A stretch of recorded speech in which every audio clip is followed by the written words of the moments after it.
do versículo 17 ao 20. Fique tranquilo que hoje é a manhã da tua vitória. Estou um pouco rouco porque ontem, no dia do namorado, a Márcia estava pintando o muro. Irmãos, você reconhece um ambiente, uma comunidade que ela está centrada na mudança, nas pequenas vitórias. Eu e minha família estamos aqui há 2 anos e meio, 3 anos, e algumas coisas que nós não conseguíamos fazer antes, depois que nós fomos inseridos nesse ambiente, nós temos conseguido fazer. Ontem, quando nós estamos pintando o muro, eu falei para a Márcia, foi engraçado, depois que nós passamos para a IVP, olha quantas coisas nós temos conseguido fazer. Talvez para alguém pintar o muro não é nada demais, mas para alguém que vinha sonhando com uma reforma, é um grande testemunho. Um dos segredos da prosperidade, um dia o pastor Fábio vai dar essa aula para vocês, é ser grato pelas pequenas e simples coisas. É nisso que você consegue derrotar o inimigo, amém? Glória a Deus. Efésios capítulo 4, no versículo 17 ao 20, diz assim: E digo isto, e testifico no Senhor, para que não andeis mais como andam também os outros gentios, na vaidade da sua mente, entenebrecido no entendimento, separado da vida de Deus pela ignorância que há neles, pela dureza do seu coração, os quais, havendo perdido todo sentimento, se entregaram à dissolução, para com avidez cometerem toda a impureza. Mas vós não aprendeste assim a Cristo ou com Cristo. Pai, em nome de Jesus, nós somos gratos por essa palavra, que tudo que acontecer aqui será para a glória e honra do teu santo e poderoso nome. Me guia como tu queres, assim orando e agradecemos em nome de Jesus. Aplauda o Senhor nessa manhã, aleluia. A carta aos Efésios, como o pastor vem nos ensinando, ela é uma carta de uma virada sensacional na vida da igreja. Efésios, ela é uma igreja que vai mostrar uma transição poderosa. A transição de Efésios vai começar em Atos capítulo 19, se eu não estou enganado, quando ali Paulo prega para 12 homens, e 12 homens transformam a Ásia em 2 anos. É em Efésio, uma cidade onde a adorada era Diana, e aí, conforme o crescimento das conversões, o governo e o poder econômico daquela cidade, que antes pertencia a Diana e os seus adoradores, passaram a pertencer à igreja. Tanto que, historicamente, Efésios vai ser uma igreja que vai ajudar muito Jerusalém nos seus momentos de crise. É para isso que nós estamos se transicionando. Antes, IVP era só Itapema, mas nós estamos se transicionando para ser uma igreja que vai atingir todas as regiões ao redor, e você está inserido nisso, amém? Amém? Só que Paulo, ele chega um momento que ele vai começar a pavimentar o caminho, porque Paulo vai falar muito de guerra espiritual no capítulo 6 de Efésios. Então, no capítulo 4, ele começa a pegar as pessoas e falar sobre transformação pessoal, transformação na maneira de viver, na maneira de se portar. Por quê? Porque Deus está abalando os poderes espirituais dessa região, tirando o poderio das trevas, e vai entregar para um povo que exalta o seu santo e poderoso nome. Mas para nós exercermos isso, a gente vai precisar mudar a nossa conduta, porque Deus tem algo maior sobre a sua vida, maior do que você imagina, maior do que você pensa. A última vez que o pastor pregou, ele até citou Efésios 3:20, que Deus é muito mais poderoso para fazer muito além daquilo que nós pedimos ou pensamos. Então há uma necessidade de nós mudarmos e passarmos a entender e aceitar a graça de Deus sobre a nossa vida. Porque muitas das vezes nós aceitamos a Jesus, louvamos ao Senhor, mas dentro de nós, dentro das nossas guerras internas, nós não conseguimos aceitar a graça de Deus. Quando nós somos separados, a gente precisa se vencer. Lá em 2 Samuel, você já deve ter ouvido falar essa pregação sobre os 2 filhos de Eli. Os 2 filhos de Eli, jovens, modo de dizer, né? Já tinham uns 40 anos e tal, mas para judeu ser jovem, que tinham um trabalho muito importante, mas eles não conseguiam discernir esse trabalho. Esses 2 homens, eles eram responsáveis para receber um animal que era sacrificado todo ano. Todo ano você tinha que sacrificar um animal, e eles que recebiam. E nesse sacrifício, uma parte era do Senhor e uma parte era deles. Então eles recebiam, e no escondido eles tentavam usurpar aquilo que era de Deus. Quando eles recebiam o animal, ele levava o animal para o campo. A Bíblia vai falar que, entenda, que o seu processo só é doloroso se você não obedecer às Escrituras. Porque a Escritura dizia que o animal você tinha que cortar na jugular, e quando você cortava na jugular, todo o sangue saía de vez, sem que o animal sofresse. E quem come carne sabe que quanto menos sangue, mais dura a carne fica. Amém? Você sabe disso. Só que eles faziam o contrário. Eles levavam o animal para um lugar escondido. Eles surravam o animal. Surravam, porque se você bater na carne, a carne fica mole. E quando o animal morria, e quando eles cortavam o animal, o sangue inteiro não saía. Isso fala daqueles processos interior. Isso fala muito daquilo que nós fazemos quando ninguém está vendo. Quando a palavra grega crasso aparece no Novo Testamento falando sobre caráter, crasso fala daquilo que você faz quando ninguém está vendo. E eles, para ter uma boa carne, para se satisfazer melhor, eles preferiam desobedecer a Deus para se satisfazer. Porque quando eles cortavam um animal morto em cima do altar, além do sangue, além das entranhas, urina e fezes desciam junto. E quando acendia o fogo do sacrifício, em vez de subir algo como cheiro suave, o que subia não era algo que agradava a Deus. Isso fala da violência dos processos que eu e você passamos. Muitos de nós valorizamos mais as nossas dores e nossos medos do que a graça que foi derramada sobre nossa vida. Você não é escravo dos seus processos dolorosos. Você é filho de Deus. Por isso que Paulo fala: não andem como os outros gentios. A palavra ali, se eu não estiver enganado, vai ser étios, ou étios de etnia. Ele está falando: não andem como os outros, mas andem como a Escritura manda. Todo mundo aqui tem um processo. Todo mundo aqui passou por momentos difíceis. Por isso que o Senhor te trouxe para essa casa. A própria EVP vem passando por processos. Ela surgiu no momento para evangelismo, salvação, para cura, etc. e tal. Depois o Senhor transicionou até a chegada do pastor Fábio, e aqui virou uma casa de Maquir.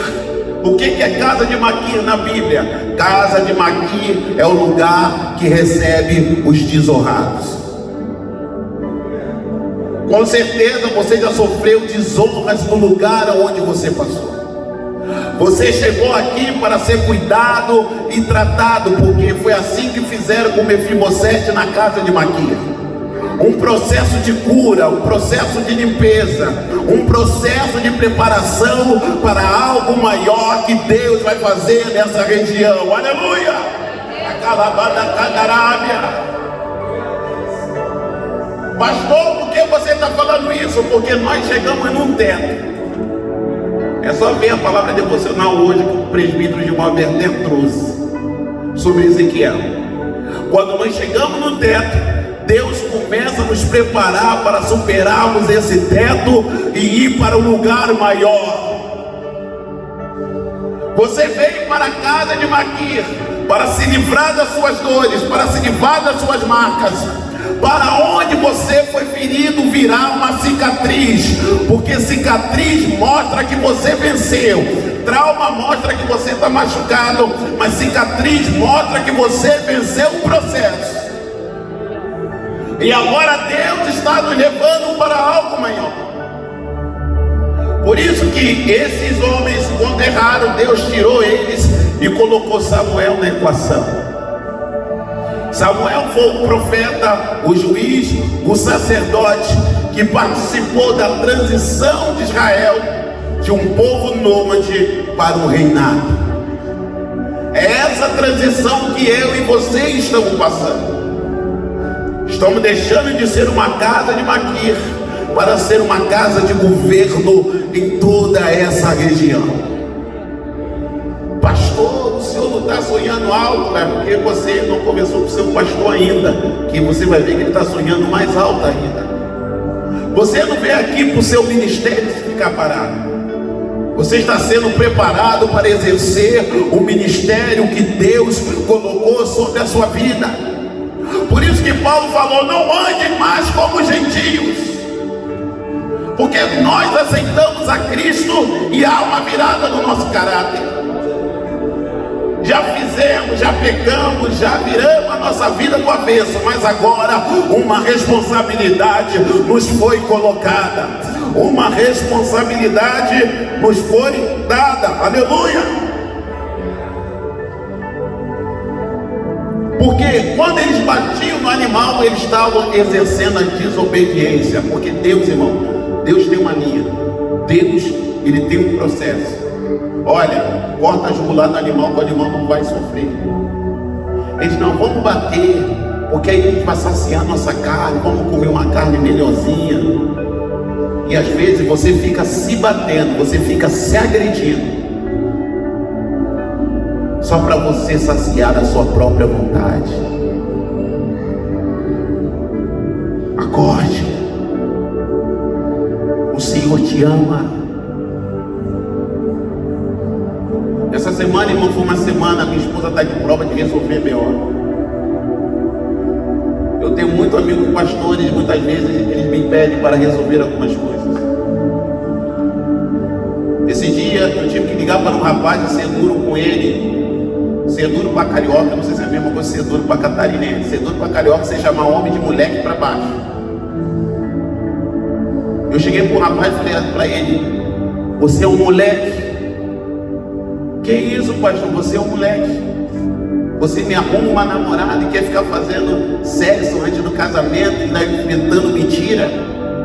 Liguei para a menina e falei: passa a se valorizar. Que negócio é esse? Um papinho qualquer faz você cair? Será que o sacrifício de Cristo não é suficiente? Se valorize. Você não é uma meretriz, você é uma jovem que tem um chamado tremendo. Aleluia. Cheguei para um homem que quase agrediu a esposa por causa de uma discussão. Falei para ele: será que eu tenho que ir na tua casa falar cara a cara contigo? Vocês são crentes.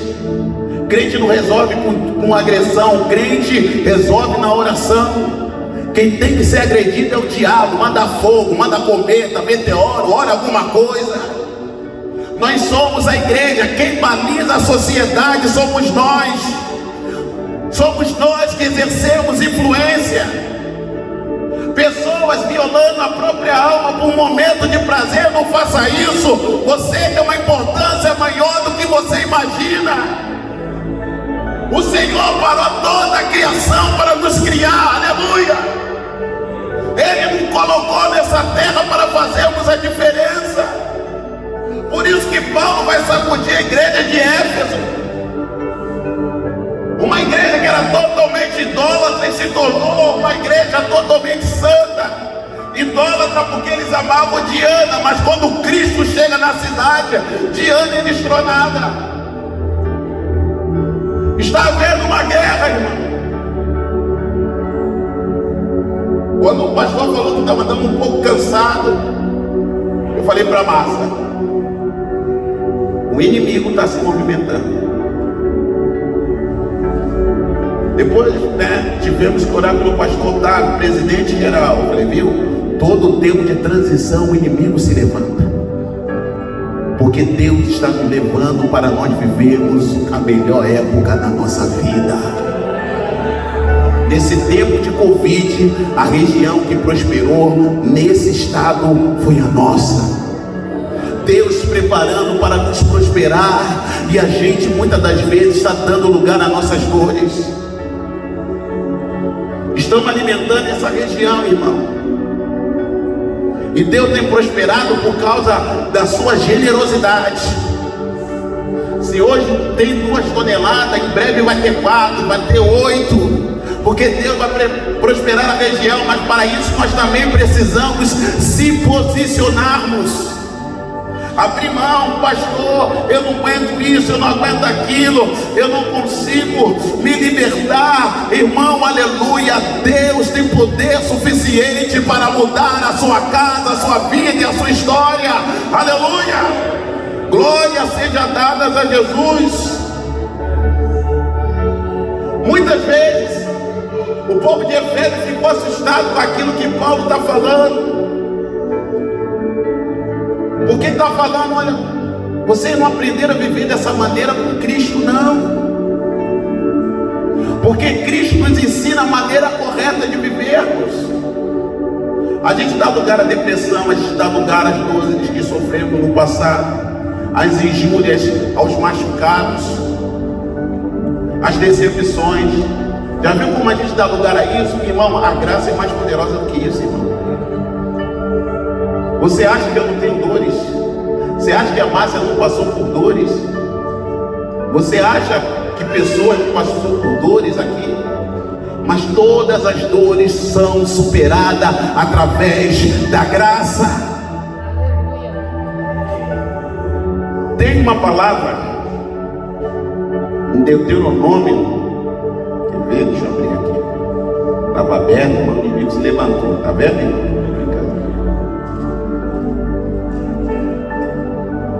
Se você pregar, quando a gente estiver no tempo novo, a gente vai ter muitos estudos. Você vai aprender algo sobre as letras hebraicas. As letras hebraicas, elas são números também.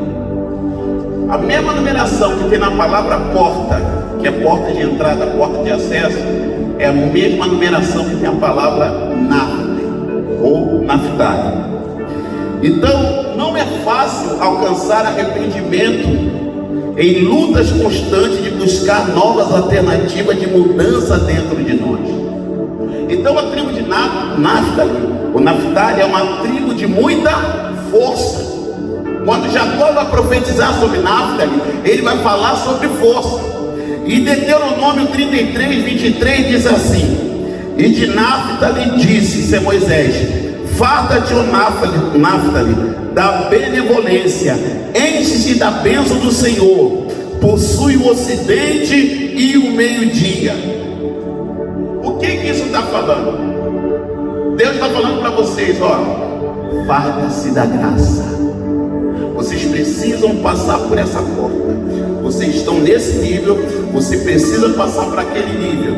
Mas para isso você precisa abrir mão daquilo que sacia a sua carne, as suas dores, decepções, tristeza, tudo aquilo que você não consegue largar, você precisa soltar. Mas se você não consegue passar pela porta, a graça vai fazer você passar pela porta.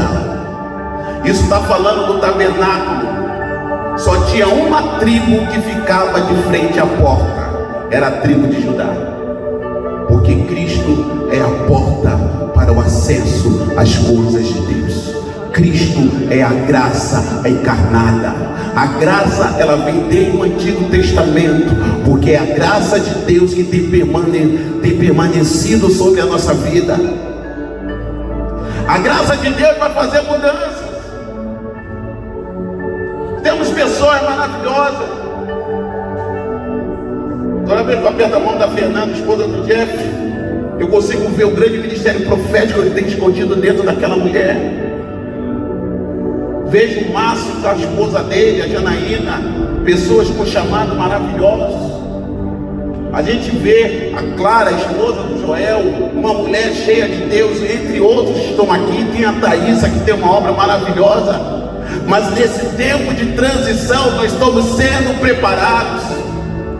Quando começar o discipulado, vocês vão receber armas espirituais importantes.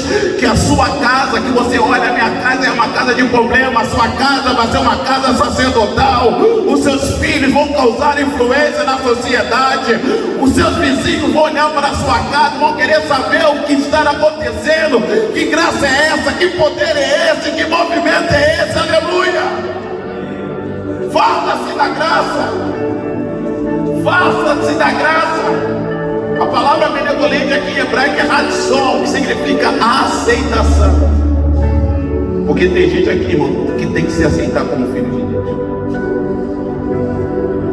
Você tem que se aceitar como filho de Deus. A função do diabo é te destabilizar. Você não presta, você não vai vencer, você não canta nada, a tua vida está errada, ninguém te ama, ninguém te quer, ninguém te chama do meu amor, você não presta para nada, só querem te sugar. Essa é a música do inferno. A palavra do céu é: vem bendito de meu Pai, vem bendito de meu Pai, venha receber por herança. Sabe o que é receber por herança? É porque você é filho. Pastor, eu não consigo vencer. Irmão, vem às quinta-feira, irmão. Às quinta-feira nós estamos comprando o seu barulho, ou estamos comprando a sua luta. À quinta-feira nós estamos orando, estamos lançando um propósito. Não importa o que está acontecendo. Está aí, ó, Deus colocou no coração do pastor Marido para ter as orações de manhã. Toda terça tem um tipo de encontro de grupo. Aí botaram na tua cabeça, meu Deus, você fez muita coisa, nada vai dar certo, nada vai mudar. Aí tu fica dentro de casa, é depressivo. Aleluia, né? Graças a Deus ninguém aqui tem isso. Mas lá no Rio de Janeiro, né, vamos dizer, o cara está em casa, aí está aquela garrafa de alguma coisa, alguma bebida alcoólica dentro de casa. Aí você metendo pro culto, vai olhar para aquela garrafa, vou dar só um bicudinho, né? Tá tudo bem, esse tudo bem é o caminho para a tua queda. Mas existe um Deus que está com a mão estendida, falando: eu tenho uma obra nessa região, e eu escolhi você para fazer parte. Você quer vir comigo? Eu vou lhe ajudar, eu vou lhe levantar, eu vou lhe erguer, mas eu preciso que você dê o primeiro passo. Essa casa entendeu o porquê foi chamado para essa região. Muita gente entendeu o porquê foi chamado para essa região.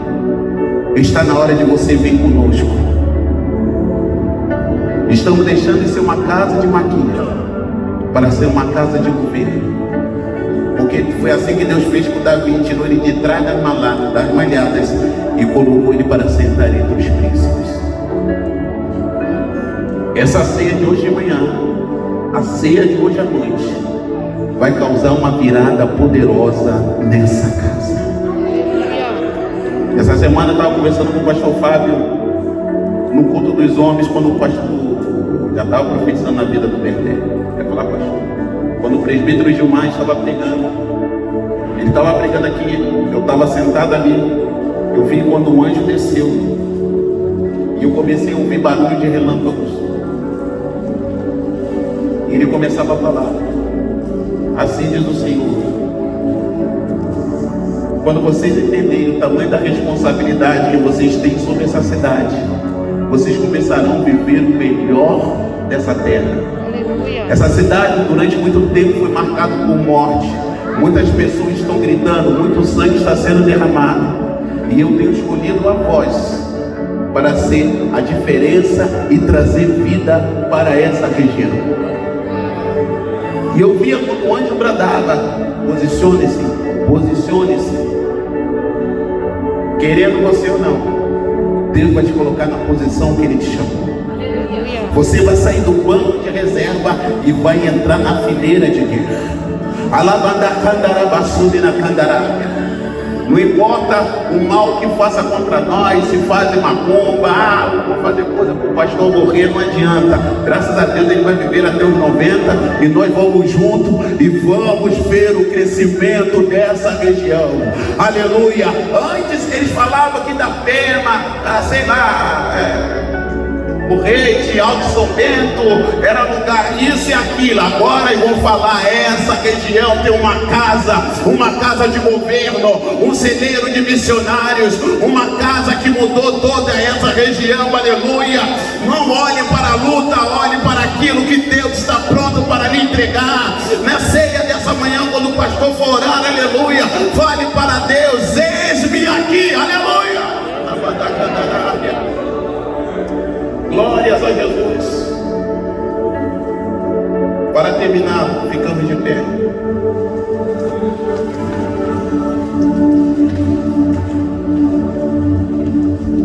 Éfeso foi a igreja que mais fez diferença naquela época. Tanto que quando começa a estátua de Apocalipse, ela é a primeira que Deus fala.